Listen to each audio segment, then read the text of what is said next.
Yes hello student, आज अपन class में microwave के 2 कैविटी क्लेस्ट्रॉन के बारे में स्टडी करेंगे।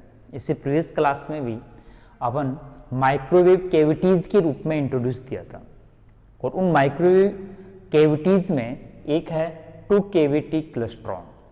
ठीक है, ये शॉर्ट ट्रांजिट इंटरेक्शन ट्यूब है, एक लॉन्ग ट्रेवलिंग वेव ट्यूब, इसी का सही फॉर्म होता है। ओ टाइप माइक्रो ट्यूब होती है।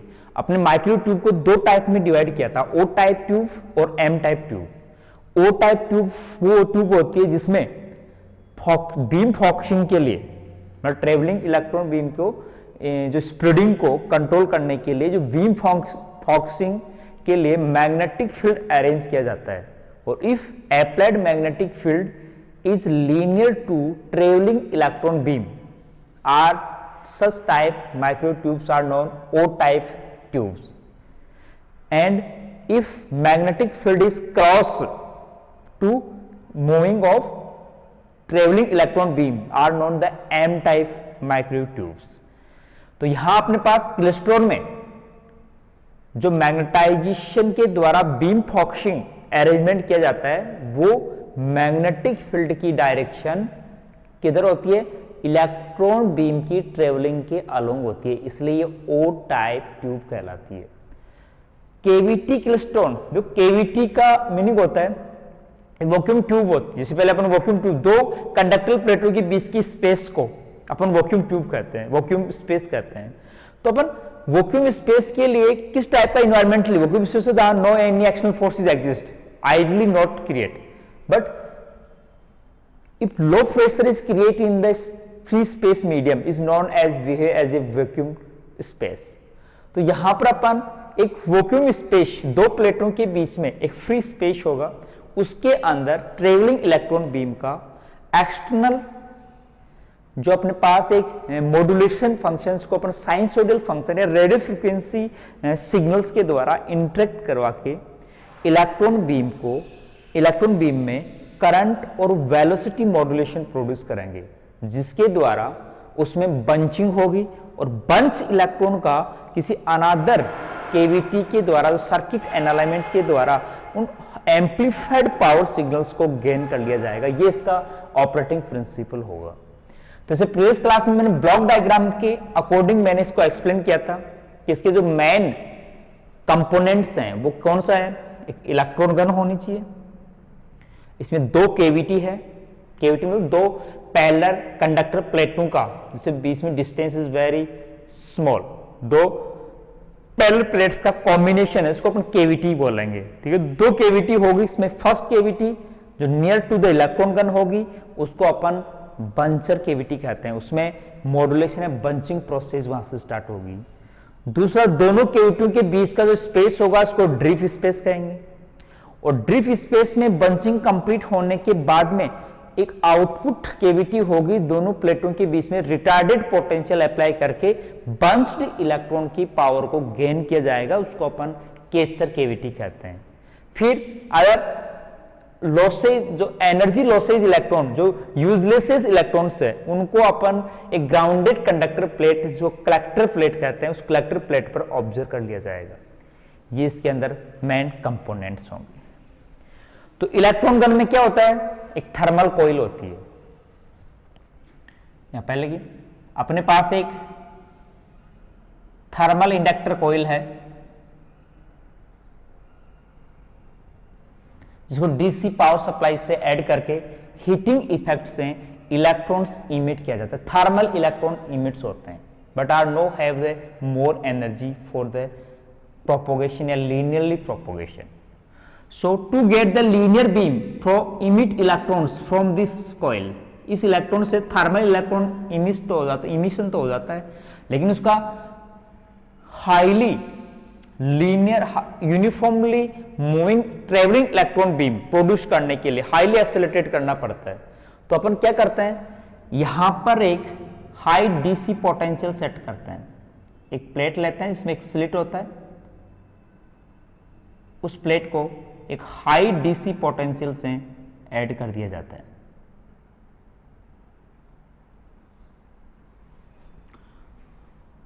V डीसी मोड, इसे वी नोट कर दो, कैपिटल वी नोट है। इसके कारण क्या होगा, इलेक्ट्रॉन्स मूव करेंगे इधर और इलेक्ट्रॉन्स का एक बीम बन जाएगी, इलेक्ट्रॉन बीम प्रोड्यूस हो जाएगी। एक स्लिट है यहां पर एस। ये अपने पास पूरा अरेंजमेंट क्या है, एज ए इलेक्ट्रॉन गन।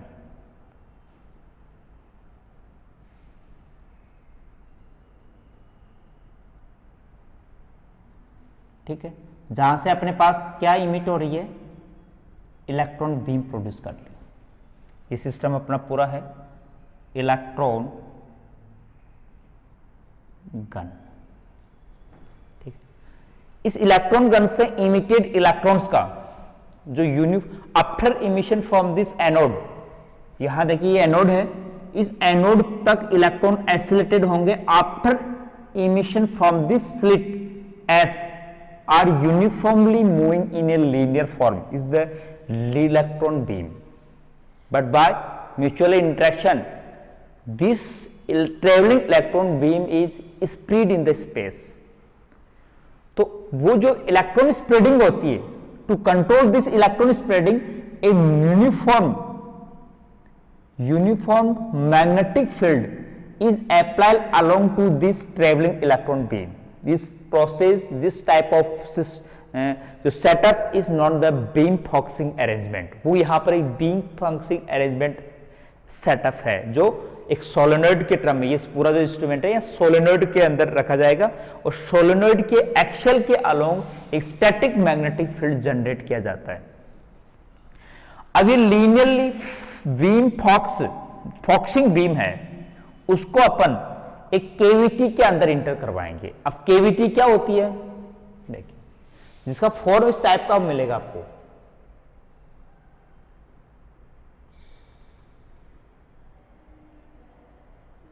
वैसे अपन 2 केविटी क्रिस्टल में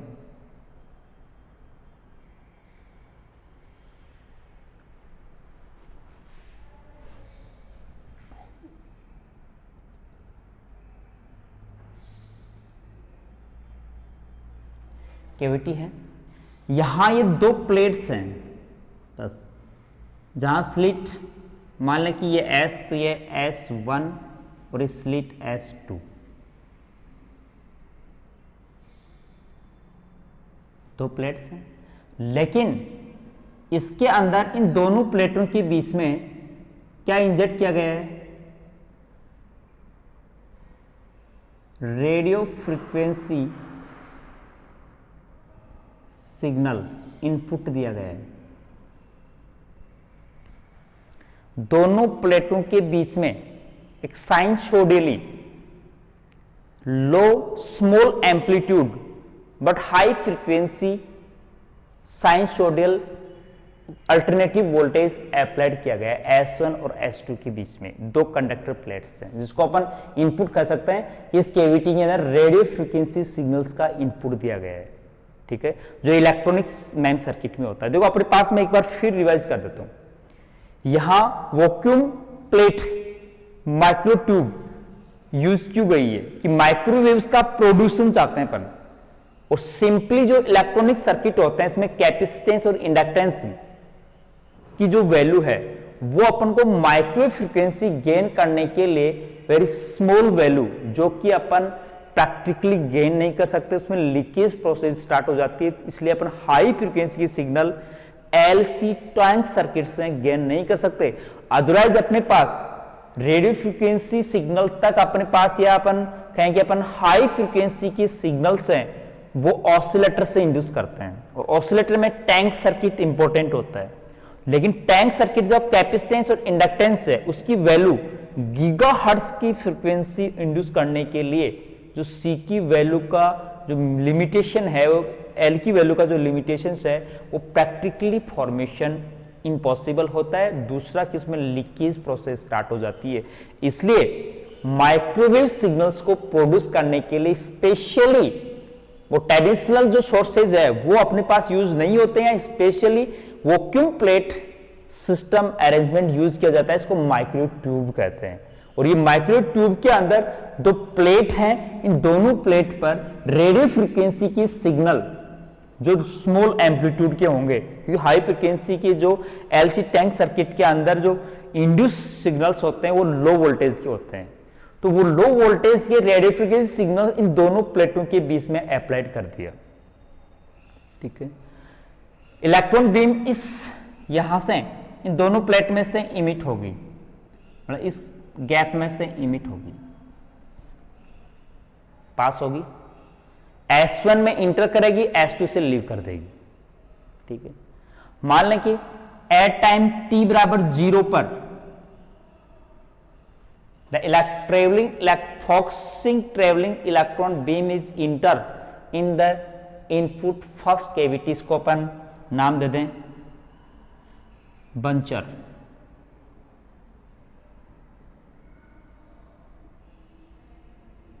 कैविटी, इसको इनपुट कैविटी भी बोलते हैं क्योंकि इसमें सिग्नल इनपुट किए गए हैं लेकिन लो एम्पलीट्यूड के।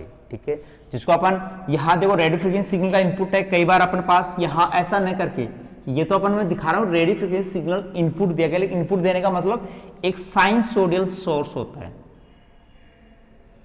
ठीक है, जिसकी जो वोल्टेज है V1 साइन ओमेगा टी, मतलब V1 is the very small and angular frequency of omega lies in the radio frequency region।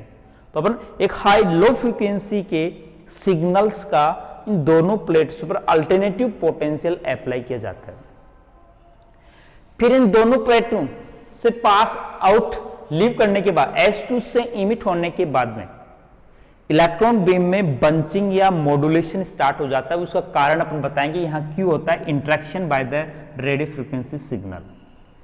ये जो इलेक्ट्रॉन इन दोनों गैप में से, दोनों प्लेटों के बीच के गैप में से पास हो रही है, तो वहां पर क्या होता है, उस ट्रेवलिंग इलेक्ट्रॉन बीम का इस रेडियो फ्रीक्वेंसी जो वोल्टेज सिग्नल से इंटरेक्शन होता है, जिसके कारण वेलोसिटी वेरिएशन हो जाता है। और वेलोसिटी वेरिएशन होने से यहां जो अब ड्रिफ्ट स्पेस को फ्री स्पेस कह रहे हैं, इस ड्रिफ्ट स्पेस में यहां पर इलेक्ट्रॉन की बंचिंग स्टार्ट हो जाएगी, और वो बंचिंग एक फाइनाइट डिस्टेंस पर होती है, और उस डिस्टेंस पर एक सेकंड कैविटी एग्जिस्ट करते हैं।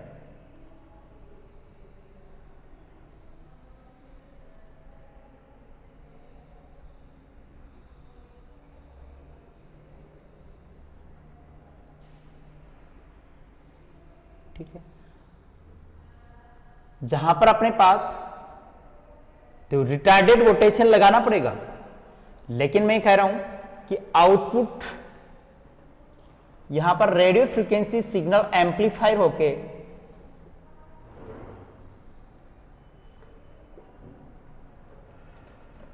एम्पलीफायर होके इस सेकंड टाइप की कैविटी के अंदर ऑब्जर्व कर लिए जाएंगे। क्यों कर लिए जाएंगे कि इस कैविटी पर अपन जैसे इस फर्स्ट कैविटी से बंच्ड इलेक्ट्रॉन इस सेकंड कैविटी के गैप में, जिसका नाम दे दूं मैं S3 से लेकर S4 तक, जब इंटर हो, at that time should be potential on S4 is the retarded potential for the electron beam.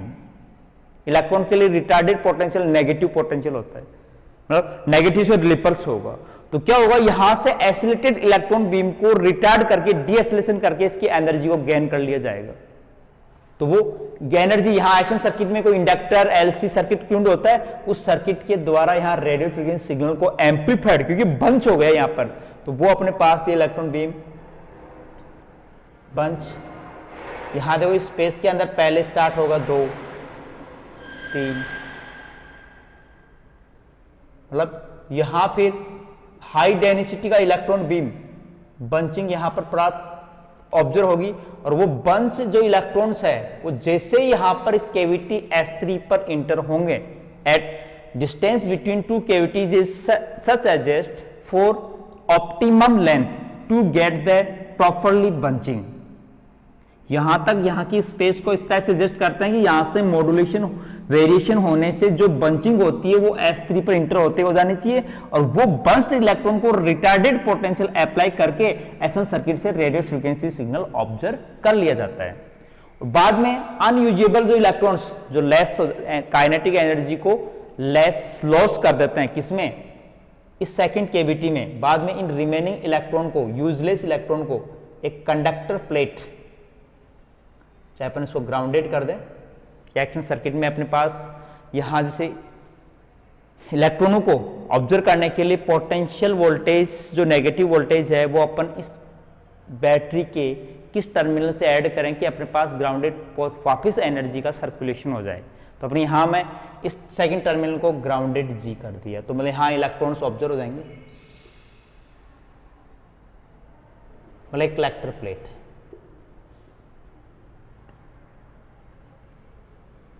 Collector plate जो ग्राउंडेड मान ली। ये सेकंड केविटी क्या कहलाती है, कैचर केविटी। इसको इनपुट केविटी, इसको आउटपुट केविटी भी बोल सकते हैं। ये कलेक्टर है जिसका काम है यूजलेस काइनेटिक एनर्जी लॉस करने के बाद में जो यूजलेस इलेक्ट्रॉन्स होते हैं उनको कलेक्ट करने के लिए ग्राउंडेड कंडक्टर प्लेट सेटअप। ये अपने पास इस टाइप का जो सिस्टेमेटिकली जो अरेंजमेंट है वो है 2 केविटी क्लेस्ट्रॉन का, to get the high amplification at micro frequency range.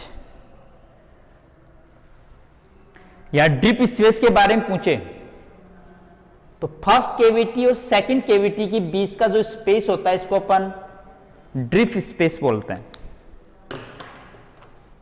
ये क्या बोला जाता है, ड्रिप स्पेस, जहां बंचिंग प्रोसेस होती है after variation of velocity from the first cavity gap of buncher cavity.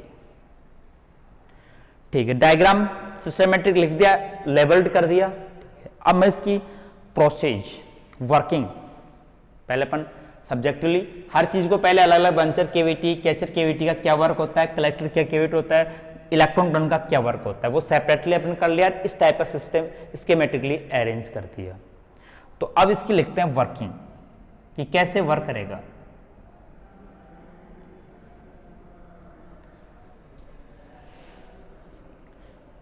देखो सिंपली ध्यान देना कि इनिशियली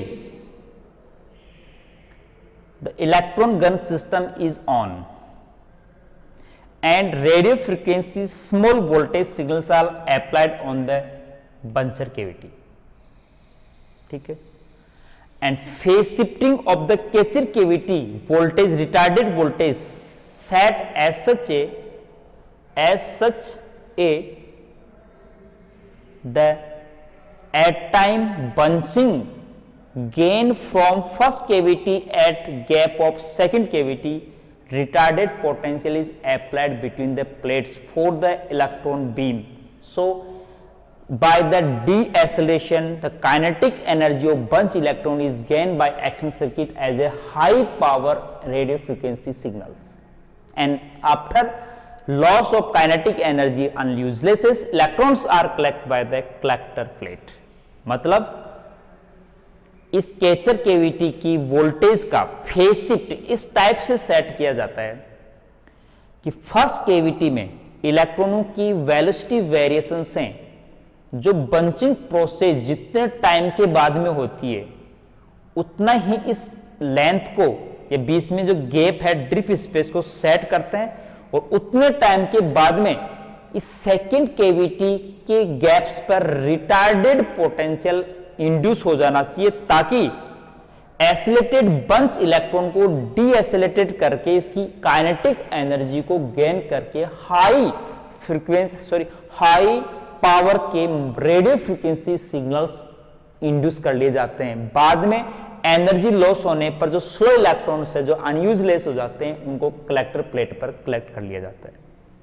तो पहला अरेंजमेंट तो हो गया कि power of electron gun is start, मतलब वी नोट को स्टार्ट करते हैं, डीसी बैटरी स्टार्ट कर देते हैं। यहाँ कोई की मतलब पहले स्टार्ट में कोई की लगा रहता है, इस पे की लगा दिया, मान लीजिए K1 और K2। यहां पर भी स्विचिंग अपन यूज कर सकते हैं कि स्विचिंग यूज है, तो इनिशियली अपन पहले पावर ऑन कर देते हैं, ठीक है। अब पावर ऑन करने से क्या होगा, by the heating process take to waste some time to excitation for the oscillation. इस ऑसिलेशन में एक्साइटेशन होने के लिए टाइम लगता है, क्यों? स्टार्ट में इलेक्ट्रॉन हीटिंग प्रोसेस से इलेक्ट्रॉन इमिट होना स्टार्ट होते हैं, एनोड पोटेंशियल से एसिलेटेड होकर लीनियर बीम सेटअप होती है, ठीक है। तो पहले क्या कर लेते हैं, इलेक्ट्रॉन गन के डीसी पावर सप्लाई को ऑन कर देते हैं और AC small signals power supply भी दोनों कैविटीज पर ऑन कर देते हैं, जो एक फाइनल फेज शिफ्ट का है। जैसे ही पावर सप्लाई इलेक्ट्रॉन गन की ऑन करते हैं, थर्मल इलेक्ट्रॉन्स एसिलेटेड होके एक लीनियर इलेक्ट्रॉन बीम प्रोड्यूस करते हैं। एट दिस टाइम सोलेनोइडल, ये सोलेनोइडल में सेटअप होता है, एक linearly axial static magnetic field की पावर सप्लाई ऑन करके भी मैग्नेटिक फील्ड के द्वारा लीनियर इमिट बीम का बीम फॉक्सिंग प्रोड्यूस कर दिया जाता है, ताकि स्प्रेडिंग नेग्लिजिबल हो जाती है, ठीक है।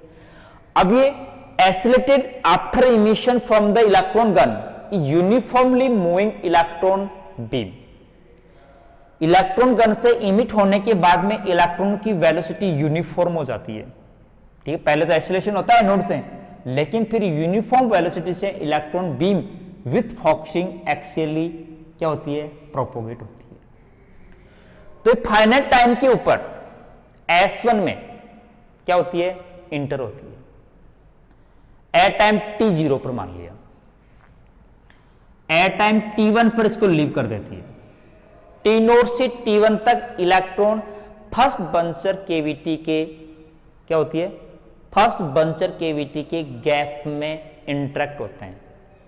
बाद में कंटिन्यूसली प्रोसेस चलती है, एक टाइम इंटरवल की बात कर रहे हैं कि कुछ इलेक्ट्रॉन इस बंचर केविटी के फाइनाइट टाइम पोर्शन में इस एप्लाइड अल्टरनेटिव वोल्टेज से इंटरेक्ट होती है। बाद में T1 टाइम पर इलेक्ट्रॉन्स लीव हो जाते हैं।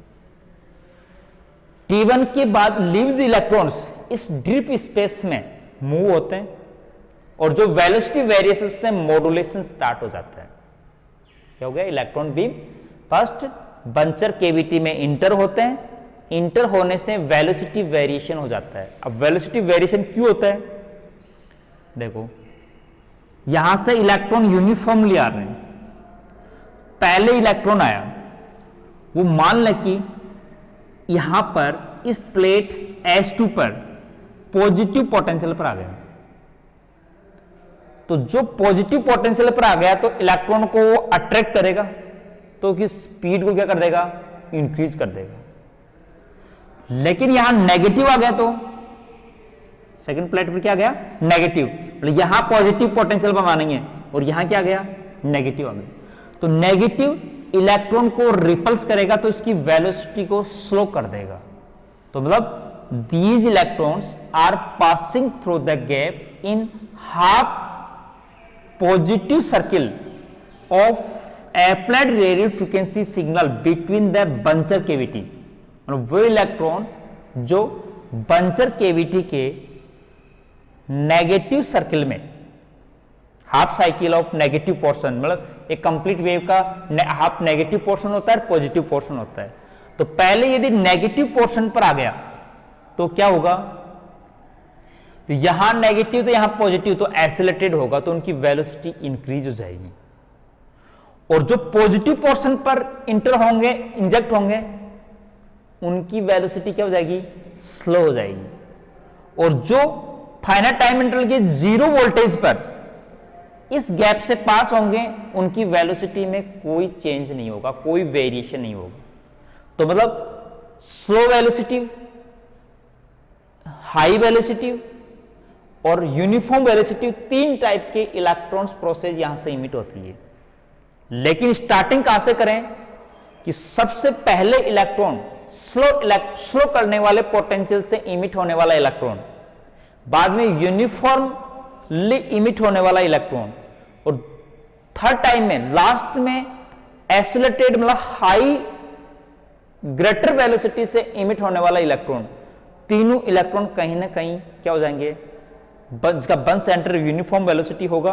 तो पहले स्टार्ट में कोई इलेक्ट्रॉन आया, उसकी वेलोसिटी लॉस कर दी तो वो धीरे चलने लगा, बाद में आया उसको वेलोसिटी थोड़ी इससे कम रखी नहीं, यूनिफॉर्म रख ली, थोड़ी स्लो वाला तो उससे थोड़ी ज्यादा रख ली, फिर तीसरे वाली और स्पीड बढ़ा दी, तो तीनों कहीं ना कहीं एक जगह जाके मीट हो जाएंगे। तो वो अपने पास डिस्टेंस को इस टाइप से मैच करते हैं, और तीनों टाइप से एक जगह क्लैप्स होना ही बंचिंग कहलाता है। तो वो इतनी स्पेस रखते हैं कि जितने टाइम में वो क्या हो जाते हैं, बंच हो जाए, और वो बंच होने के बाद में जैसे ही सेकेंड कैविटी के गैप में इंटर होते हैं, उस समय पोटेंशियल फेज शिफ्ट इस टाइप से सेट किया जाता है कि यहां उसको रिटार्डेड पोटेंशियल गेन होता है। रिटार्डेड पोटेंशियल मतलब इधर से इलेक्ट्रॉन आ रहा है तो S4 के ऊपर नेगेटिव पोटेंशियल होना चाहिए, और वो नेगेटिव पोटेंशियल होने से डीएसिलेटेड होकर अपनी काइनेटिक एनर्जी को उसके एक्शन सर्किट पर क्या कर देते हैं, ट्रांसफर कर देते हैं। तो एक हाई एम्पली बंच इलेक्ट्रॉन की हाई काइनेटिक एनर्जी को एक हाई पावर के रेडियो फ्रीक्वेंसी सिग्नल्स के रूप में अपन गेन कर लेते हैं। फिर काइनेटिक एनर्जी लॉस करने के बाद में सेकेंड कैविटी से इमिट लीव करके कलेक्टर के ऊपर कलेक्ट हो जाते हैं। ये इसकी प्रोसेस है। क्या हुआ मतलब, इलेक्ट्रॉन गन से by focusing arrangement, focusing travelling electron beam buncher cavity gap में applied small voltage radio frequency voltage से इंटरेक्ट करके get the velocity variation, then after emission from this first cavity in the drift space due to velocity modulation get the bunching at bunched position enter in the second cavity at retarded potential, then its bunched kinetic energy is transferred in the external circuit as a high power micro frequency at radio frequency signals, and after losses the kinetic energy unused losses are collected by at the collector plate। ये इसके अपने पास process है, सबके बारे में मैंने अलग अलग इंट्रोडक्शन दे दिया। अब इसका मैथमेटिकल डेरिवेशन, थ्योरी क्या होते हैं टू कैविटी क्लेस्ट्रॉन, क्या क्या कंपोनेंट होते हैं, कंपोनेंटों के बारे में अलग अलग इंट्रोडक्शन, सबका स्कीमेटिक अरेंजमेंट और फिर वर्किंग। अब इसकी करैक्टरिस्टिक्स पैरामीटर को फाइंड आउट करने के लिए कि इसकी एफिशिएंसी कितनी होगी, इसका पावर गेन कितना होगा। तो थ्योरेटिकली और प्रैक्टिकली दोनों थोड़ा डिफरेंट होते हैं। थ्योरेटिकली जो इसका पावर गेन है वो कितना है, 58% होता है, बट प्रैक्टिकली 40% ही होता है। पावर गेन इसकी 30 dB होती है थ्योरेटिकली, बट 20 dB होती है प्रैक्टिकली। ठीक है, इसका जो वर्किंग फ्रीक्वेंसी रेंज है वो 0.2 गीगाहर्ट्ज से लेकर 100 गीगाहर्ट्ज के रेंज का होता है। ठीक है, और जो इसकी पावर है वो मेगावाट ऑर्डर में होती है। ठीक है, और लगभग अपने पास इसकी जो पावर है वो 30 मेगावाट से 100 गीगावाट होती है। ये इसकी करैक्टरिस्टिक पॉइंट है। देखो एक बार फिर बोल देता हूं, आप इसे करैक्टरिस्टिक पॉइंट लिख लो।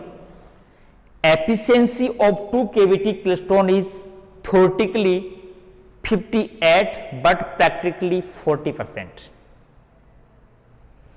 Power gain is theoretically 30 dB dimension में होता है,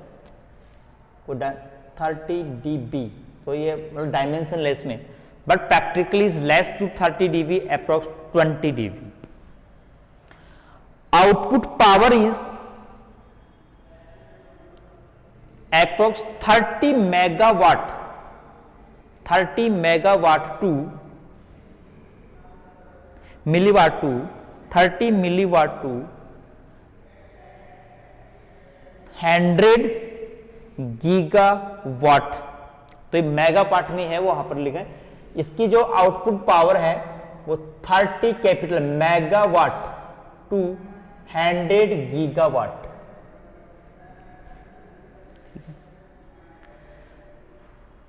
आउटपुट वोल्टेज, जिसका आउटपुट वोल्टेज है, किस वोल्टेज के ऊपर जो अपने पास इंड्यूस होती है, जो अपने सिग्नल्स हैं, वो होती है किलो वोल्ट के ऑर्डर में होता है, 500 किलो वोल्ट। तो इसकी आउटपुट वोल्टेज कितनी होती है? 500 किलो वोल्ट वोल्टेज के ऊपर आउटपुट सिग्नल्स क्या होता है? इंड्यूस होता है। Frequency range of this klystron 0.2 gigahertz या 250 megahertz to 100 gigahertz, 250 megahertz to 100 gigahertz इसका फ्रीक्वेंसी रेंज होता है। एंड बैंडविड्थ आल्सो भी लिमिटेड, मींस जो ये बैंडविड्थ ये 250 मेगाहर्ट्ज से लेकर 100 गीगाहर्ट्ज इसका फ्रीक्वेंसी ऑपरेटिंग रेंज है। इसका एप्लीकेशन जो मोर कन्वेंशनल तो नहीं होता, ये जैसे रिफ्लेक्स स्टोन, ये मोर कन्वेंशनली होता है। दोनों जो कैविटीज को आइडेंटिकल एज्यूम करना भी इम्पॉसिबल होता है, इसलिए इसमें लॉस, जिसकी एफिशिएंसी है वो ग्रेटर नहीं होती। लेकिन हाई पावर सिग्नल्स इंड्यूस करने के लिए राडार में इसका यूज किया जाता है। ठीक है, जैसे मिसाइल है, लेबोरेटरी है, लेबोरेटरीज के अंदर कोई एक्सपेरिमेंट लिए है, वहां पर small low power reflex stone का यूज किया जाता है। लेकिन high power micro signals induce करने के लिए 2 कैविटी क्लेस्ट्रॉन का यूज किया जाता है। अब अपन इसका mathematical portion,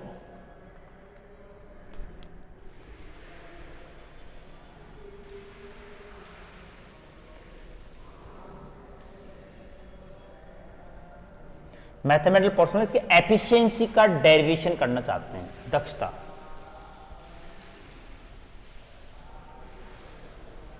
to cavity klystron की एफिशिएंसी का एक्सपेंशन ड्राई करना है। तो सबसे पहले कहां से स्टार्ट हो अपन?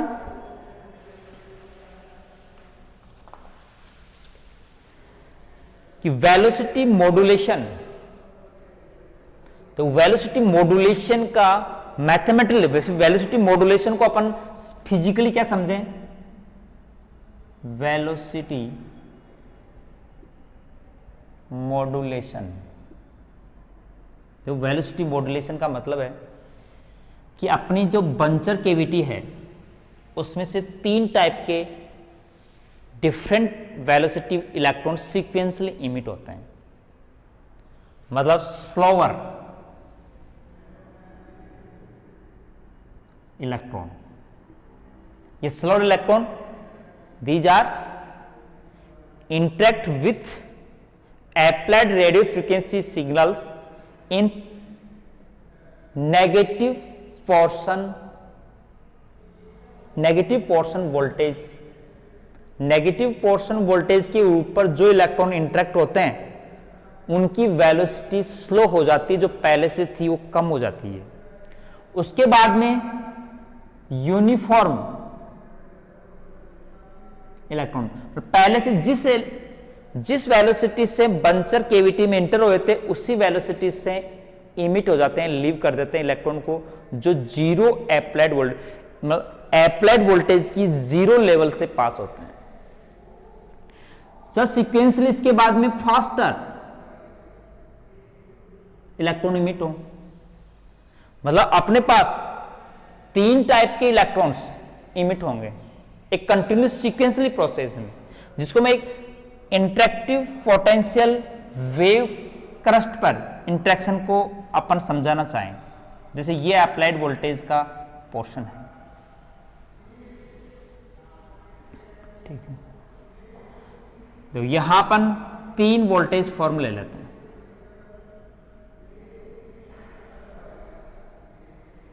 ठीक। अपन पहले वाले वोल्टेज को क्या करना चाहते हैं? स्लो करना चाहते हैं। तो मान लें कि यहां पर इलेक्ट्रॉन सबसे पहले इंटरेक्ट, मतलब यहां पोर्शन को, यहां वाले पोर्शन पर इलेक्ट्रॉन का बंचिंग नहीं होगी, होने में तो स्टार्ट फेज पर डिपेंड करता है। मान लें कि ये TA टाइम पर है, ये टाइम TB टाइम है मान लो, और ये टाइम TC है।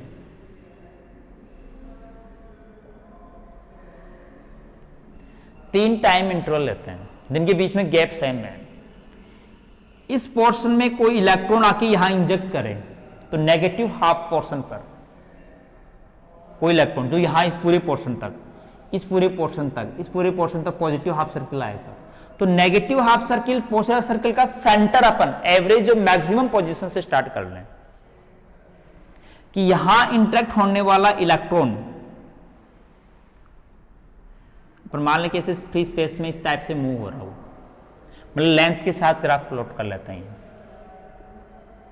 इसके द्वारा ट्रेवलिंग लेंथ, फिर यहां से इंटरेक्ट होने वाले इलेक्ट्रॉन की ट्रेवलिंग लेंथ और फिर यहां इंटरेक्ट होने वाले इलेक्ट्रॉन की ट्रेवलिंग लेंथ।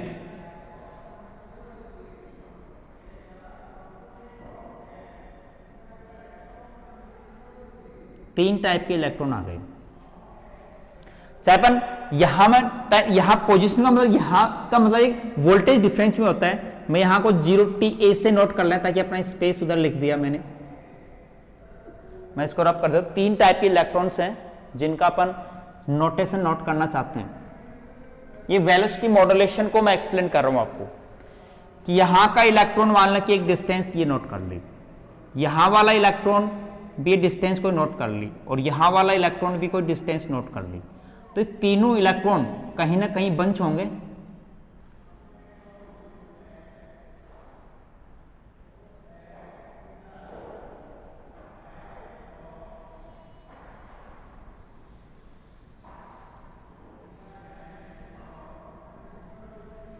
हो सकता है वो फाइनाइट टाइम कितना हो उसको मैं TD मान लेता हूं। वो TD टाइम पर क्या होता है, बंच होता है और फाइनाइट डिस्टेंस पर होता है। इधर L में ग्राफ है। तो ये कौन सा इलेक्ट्रॉन है, पहले वाला ये स्लोअर इलेक्ट्रॉन, ये बीच वाला यूनिफॉर्म और तीसरा वाला फास्टर इलेक्ट्रॉन यूनिफॉर्म। तो तीन इलेक्ट्रॉन जो नेगेटिव पोर्शन पर आया स्टार्ट में, पहले अपन तीन सीक्वेंसली इलेक्ट्रॉन्स के बारे में बात करें जो सीक्वेंसली इमिट हो रहे हैं। पहला वो इलेक्ट्रॉन जो नेगेटिव डिफ पोटेंशियल पर इंटरेक्ट होके अपनी वेलोसिटी को स्लो कर लिया और कैटेगरी से लीव हो गया, तो वो एक फाइनाइट डिस्टेंस ट्रेवल करेगा, उसको टाइम लगेगा, वो L डिस्टेंस। दूसरा TB पर विदाउट इंटरेक्शन आउट हो गया, वो अपनी यूनिफॉर्म वेलोसिटी से ट्रेवल करेगा, फाइनाइट डिस्टेंस तक चलेगा। तीसरा जो पॉजिटिव पोर्शन की टॉप पर इंटरेक्ट होता है तो हाईली एक्सेलरेशन से फास्ट बन के, लेकिन TC टाइम पर इमिट हो गया था पहला इलेक्ट्रॉन, दूसरा TB पर हो गया था, वो उसके फाइनाइट टाइम के बाद में इमिट होता है लेकिन फास्ट होता है, तो वो भी अपनी सेम डिस्टेंस उस फॉरवर्ड वाले को क्या कर लेगा, कैच कर लेगा। तो फाइनाइट डिस्टेंस TD टाइम के ऊपर क्या हो जाएगा, ये कैच हो जाएगा। इसको अपन बंचिंग प्रोसेस या बंचिंग सेंटर, मतलब यूनिफॉर्म इलेक्ट्रॉन ही इसका बंचिंग सेंटर होता है। यूनिफॉर्म वाले के एक आगे वाला स्लो होता है, पीछे वाला फास्ट होता है, तीनों एक जगह क्या हो जाते हैं, मीट हो जाते हैं, इसको अपन बंचिंग प्रोसेस कहते हैं। वो एक फाइनाइट डिस्टेंस पर होता है और फाइनाइट टाइम पर होता है, और उस फाइनाइट डिस्टेंस को ड्रिफ्ट स्पेस में ऑप्टिमम लेंथ के रूप में अपन को सेटअप करना होता है। और वो इस टाइम के बेसिस बंचिंग सेंटर TB से लेकर TD का जो टाइम इंटरवल है, वो भी अपन को उस टाइम इंटरवल के बेसिस पर कैचर केविटी की फेज शिफ्ट को चेंज किया जाता है, ताकि एट टाइम TD पर कैचर केविटी पर रिटार्डेड पोटेंशियल होना चाहिए, ताकि इस बंच इलेक्ट्रॉन को डी एसिलेशन के द्वारा इसकी एनर्जी गेन कर ले। अदरवाइज कुछ टाइम और हो गया तो वापिस ये डिस्टॉर हो जाएंगे, मतलब आपस में एक दूसरे से फिर अलग हो जाएंगे, सेपरेट हो जाएंगे। क्यों, स्लो वेलोसिटी का एक, फास्टर का एक फाइनाइट टाइम पर फाइनाइट पोजीशन पर ही तीनों का बंच होगा, उसी टाइम इसकी एनर्जी क्या करना पड़ेगा, अपन को गेन करना पड़ेगा, अदरवाइज का बंचिंग वापस डिस्टोर हो जाएगा।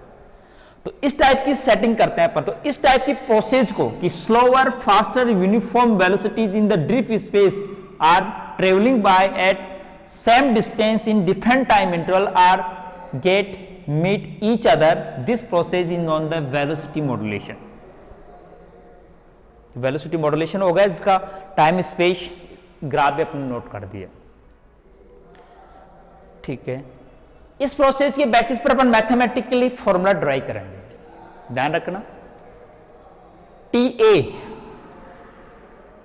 टाइम पर स्लोअर इलेक्ट्रॉन इमिट होता है, टीबी टाइम पर यूनिफॉर्म इलेक्ट्रॉन इमिट होता है और टीसी टाइम पर फास्टर होता है, टीडी पर तीनों मीट होते हैं। तो ये ऑप्टिमम लेंथ फाइंड आउट, कितने डिस्टेंस पर हम मीट होंगे उसको फाइनाइट डिस्टेंस गेन करने के लिए ऑप्टिमम लेंथ के लिए ये डेरिवेशन अपन को रिक्वायर्ड होगा। तो इससे पहले अपन वेलोसिटी फाइंड करेंगे, स्लोअर कितनी होगी, फास्टर कितनी होगी, यूनिफॉर्म कितनी होगी, तीनों वेलोसिटीज को पहले फाइंड करें, फिर इसकी ऑप्टिमम लेंथ निकालेंगे। क्या प्रोसेस है अपनी, इस वेलोसिटी मॉड्यूलेशन के द्वारा जो बंचिंग प्रोसेस हो रही है उसके लिए जो एप्पल डायग्राम है उसके द्वारा मैंने एक्सप्लेन कर दिया कैसे बंचिंग होगी, इसको वेलोसिटी मॉड्यूलेशन प्रोसेस करते हैं। तो अपन को फाइंड क्या करना है, ये ऑप्टिमम लेंथ फाइंड करना है, वो टाइम फाइंड करना है जितने टाइम में ये बंच होगी। दूसरा, स्लोअर इलेक्ट्रॉन की वेलोसिटी निकालनी है, यूनिफॉर्म वेलोसिटी निकालनी है, फास्टर वेलोसिटी निकालनी है। ये तीनों वेलोसिटीज की वैल्यू फाइंड आउट करनी है। तो देखिए, अब पहले यूनिफॉर्म जो इलेक्ट्रॉन है उसकी वेलोसिटी तो इलेक्ट्रॉन गन से इमिट इलेक्ट्रॉन के इक्वल होगी।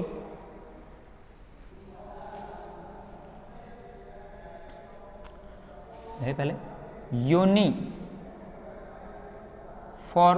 इलेक्ट्रॉन वेलोसिटी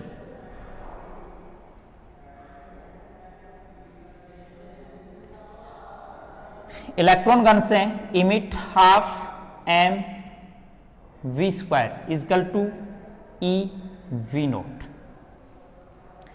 एनोड वोल्टेज से आइसोलेटेड इलेक्ट्रॉन की total energy in form the kinetic energy होगी। तो यहां से यूनिफॉर्म को मैं स्मॉल वी को वी नोट दे दूं, तो ये small v nought equal to क्या आ जाएगा, 2e capital we naught upon m का under root, where is the charge of electron, m is the mass of electron और v naught is the anode potential on the electron gun। तो पहले uniform electron की velocity का expression आ गया।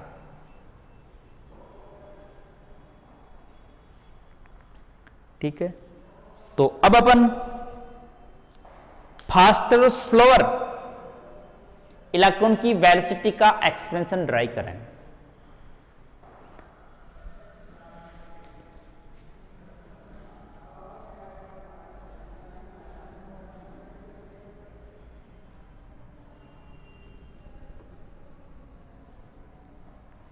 ठीक है, उसका ड्राइव करने के लिए क्या प्रोसेस है कि this uniformly velocity electron inter in the gap of buncher cavity, मतलब ये यूनिफॉर्म वेलोसिटी वी नोट का इलेक्ट्रॉन किस में इंटर होगा,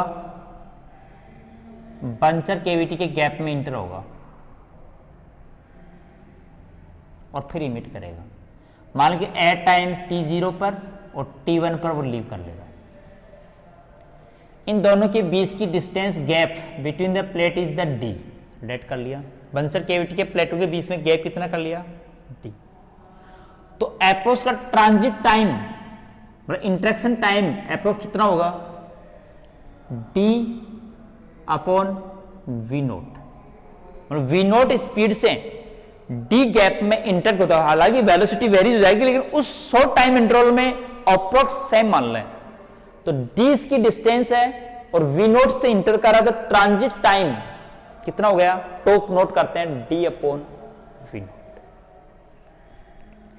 यदि इसकी angular frequency of applied signals is omega, तो transit angle theta g is equal to omega tau से नोट करते हैं, थीटा बराबर ओमेगा टी। लेकिन ओमेगा क्या है, angular frequency of applied interactive potential, जो अपन फ्रीक्वेंसी वेरिएशन फ्रीक्वेंसी वाला वोल्टेज यूज करते हैं। तो थीटा जी तो इसको अपन लिख सकते हैं omega d upon v naught. ये तो अपन इनिशियली कोई एनालिसिस कर रहे हैं। ठीक है, टी नोट से T1 तक इलेक्ट्रॉन वी नोट वाला मान लें कि first electron inter at cavity gap in half negative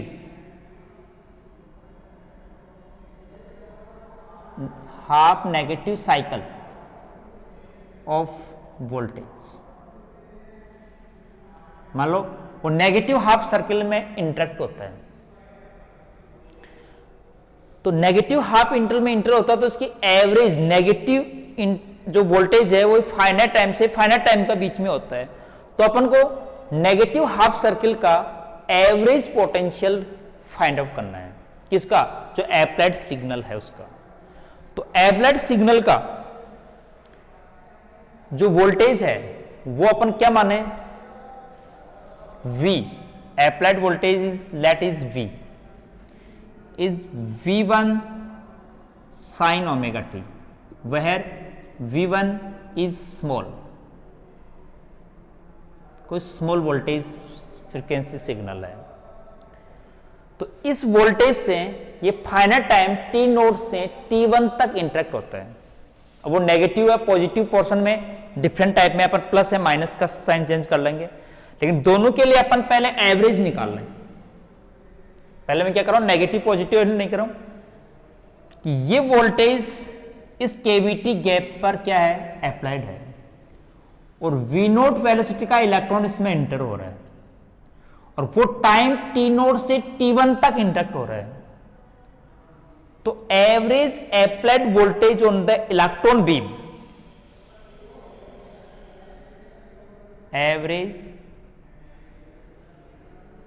applied interact voltage on electron beam। तो नेगेटिव हाफ पॉजिटिव का बाद में अपन प्लस माइनस से दोनों को एक साथ सोल्व कर लेते हैं। उसको मैंने V एस सोर्स एवरेज दे देते हैं, सिंबल कर देते हैं। एवरेज की वैल्यू निकालते हैं, टोटल टाइम इंटरवल मतलब टो है अपना T1 माइनस टी नोट, मतलब टो यहां पर क्या है T1 माइनस टी नोट, ये time interval, transit time interval, integration T0 से T1, और किसका एवरेज निकालना है, V1 साइन ओमेगा टी, और क्या करना है dt। एक फाइनाइट टाइम इंटरवल, जो ट्रांजिट टाइम इंटरवल में रेडियो फ्रीक्वेंसी सिग्नल से इलेक्ट्रॉन बीम इंटरेक्ट होती है, तो average interact voltage on the electron beam अपन इस फॉर्मूले से निकाल लेंगे।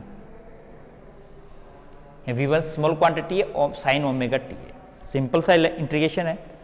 To means T1 minus t naught, वो पहले नोट कर सके। तो देखो पहले अपन सिंपल V1 तो बाहर आ जाएगा इसका, V1 अपॉन टो, इंटीग्रेशन क्या होगा साइन का, minus cos omega T upon omega, integration T note से T1। ठीक है, सिंपल वैल्यू रख दो। नेगेटिव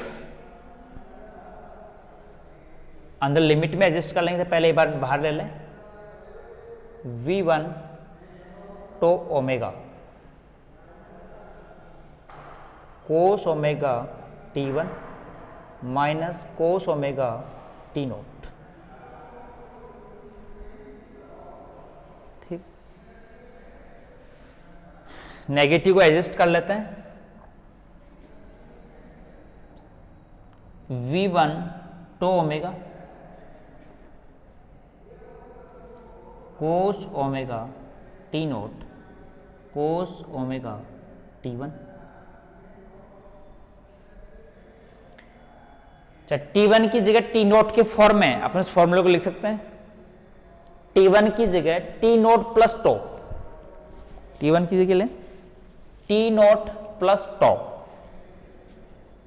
तो V1 tau omega cos omega T naught minus cos omega tau naught plus tau, t note plus tau लिख सकते हैं। Tau की value d upon v note,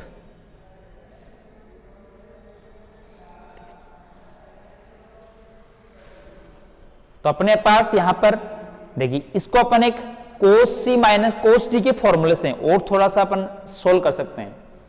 कोस सी माइनस कोस डी, तो 2 sine c plus d by 2 और sine c minus d by 2, या D minus सी से वो negative consult होता है शायद। इसके अंदर आपको मैं जहां लिख रहा हूं फॉर्मूला, इस टाइप का फॉर्मूला होता है।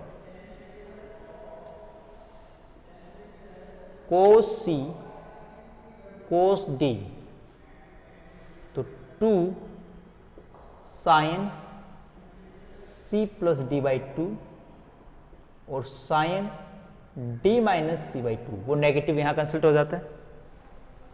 तो पहले एक बार इस फॉर्मूले से इसको और सोल्व कर लो। ये देखो theta g omega d upon v naught में फॉर्म में है।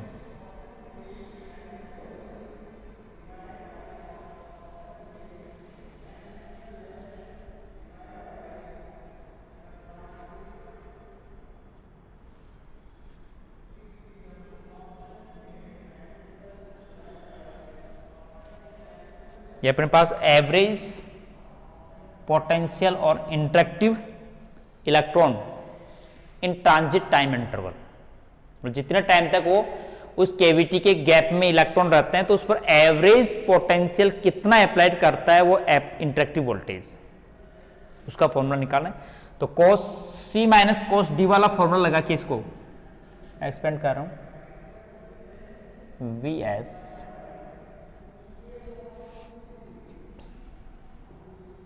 V1 ओमेगा टो 2 आ जाएगा, साइन C प्लस डी और 2 T note plus to,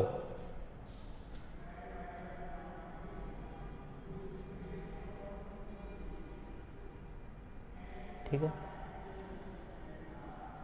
Y2 तो मतलब टी का लेंगे तो टो वाई 2 आ जाएगा, T note plus tau Y 2, sign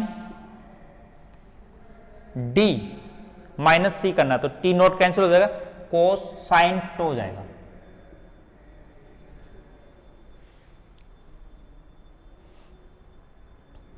tau की वैल्यू रख दो, यहां पर रख दो, क्या है डी अपॉन वी नोट, तो 2 V1 V naught upon omega d, sine चाहे ब्रैकेट लगानी है मल्टीप्लाई में लिख दो, साइन टो की वैल्यू ओमेगा भी होगा साथ में, सॉरी यहाँ ओमेगा भी है, यहाँ ओमेगा भी है। तो पहले ओमेगा टी नोट और दूसरा प्लस ओमेगा टो, तो omega d upon 2 v naught और साइन ओमेगा टो का मतलब डी अपॉन वी नोट, ठीक है। Omega d upon v naught को theta g transit angle time लिख सकते हैं। Omega d upon v naught को अभी अपने theta g transit angle note किया था, तो इसको थीटा जी के टर्म में लिख दें, तो 2 सॉरी इसको अपने एक स्पेशल फॉर्म बना लें, V1 नीचे थीटा जी बाई 2 बन जाएगा और यहां पर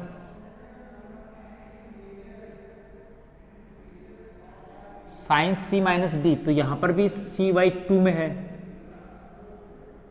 सी डी माइनस सी बाई 2 है तो वो भी हाफ 2 में होगा, तो साइन पहले ये लिख रहा हूं, ये थीटा जी बाई 2 बन जाएगा और ये sine omega T note plus theta ji by 2 बन जाएगा एवरेज वोल्टेज। मतलब अपने पास यहां पर जो फॉर्मूला है वो अपने ट्रांजिट एंगल में और टी नोट में नोट कर लिया। तो जो वैल्यू थीटा जी बाई 2 एक फैक्ट वैल्यू आ रही है अपने पास, जिसकी लिमिट वैल्यू अपन निकाल सकते हैं, let sine theta ji by 2 upon sine theta ji by 2, इसको अपन ने कोई बी कॉन्स्टेंट क्या माना है, एक्स एम बी आई, जो अपने पास इस कांस्टेंट का नाम है जो बीम कपलिंग, मतलब वहां पर इलेक्ट्रॉन बीम के बंचर केविटी के एक फाइनाइट टाइम इंटरवल में इंटरेक्ट कर रही है, तो ये बीम मतलब कपलिंग कर रही है, तो इस कांस्टेंट का नाम बी आई को क्या देते हैं, बीम कपलिंग कोएफिशिएंट। ठीक है, तो ये फॉर्मूला हो गया वी आई बी आई या I1 जो अपन नोट कर लें, sine omega T note plus theta ji by 2, ये average interact potential on electron beam आ गया। ठीक है, एवरेज इंटरेक्शन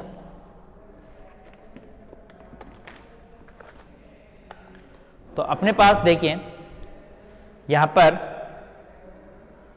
Vs की वैल्यू आ गई, तो total resultant velocity after emission या after leave the buncher cavity, तो बंचर केविटी से इंटर होने से बिफोर उसकी वेलोसिटी कितनी थी, वी नोट, बिफोर वेलोसिटी कितनी थी, वी नोट। तो बंचर केविटी के लीव होने, बंचर केविटी से आउट होने के बाद में उसकी रिजल्टेंट वेलोसिटी क्या होगी, क्या निकालना चाहते हैं अपन, बंचर केविटी से इमिट होने के बाद में रिजल्टेंट वेलोसिटी कितनी हुई, जो किस टाइम पर, T1 पर, T नोट से T1 मतलब T1 टाइम पर कितनी होगी। तो T1 टाइम तक इलेक्ट्रॉन पर कितना टोटल वोल्टेज लग गया, एक तो v naught, capital we naught तो पहले लग गया था, डीसी वोल्टेज था, और Vs इंटरेक्टिव और लगे उस पर, तो total v naught plus average Vs। तो अपन इस फॉर्मूले के बेसिस पर कि आप at time t total kinetic energy of electron is T1 का फंक्शन अपन कहते हैं v ऑफ T1, मतलब फंक्शन है T1 का, T1 टाइम पर velocity v square function of T1 ले लेते हैं, तो कितना आएगा E, तो v नॉट पोटेंशियल था और एवरेज पोटेंशियल अपने पास और अप्लाइड हो गया इस पर।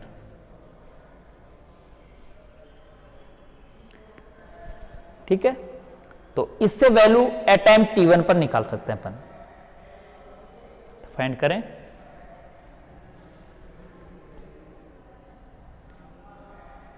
टू अपॉन एम, 2 से मल्टीप्लाई कर दो, m का डिवाइड दे दो, अंडरूट ले लो, तो v T1 equal to 2e v naught bracket में प्लस एक बार Vs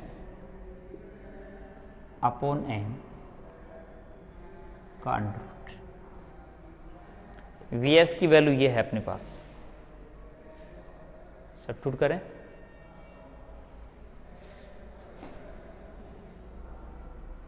eight time T1 equal to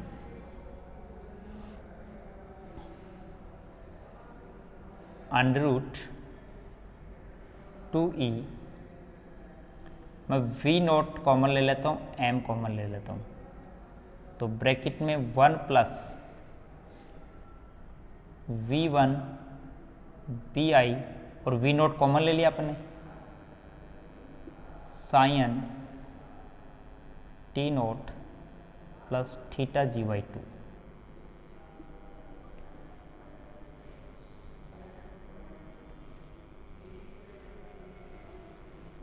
इस पार्ट को अलग कर ले, अंडर रूट में मल्टीप्लाई में, ये है स्मॉल वी नोट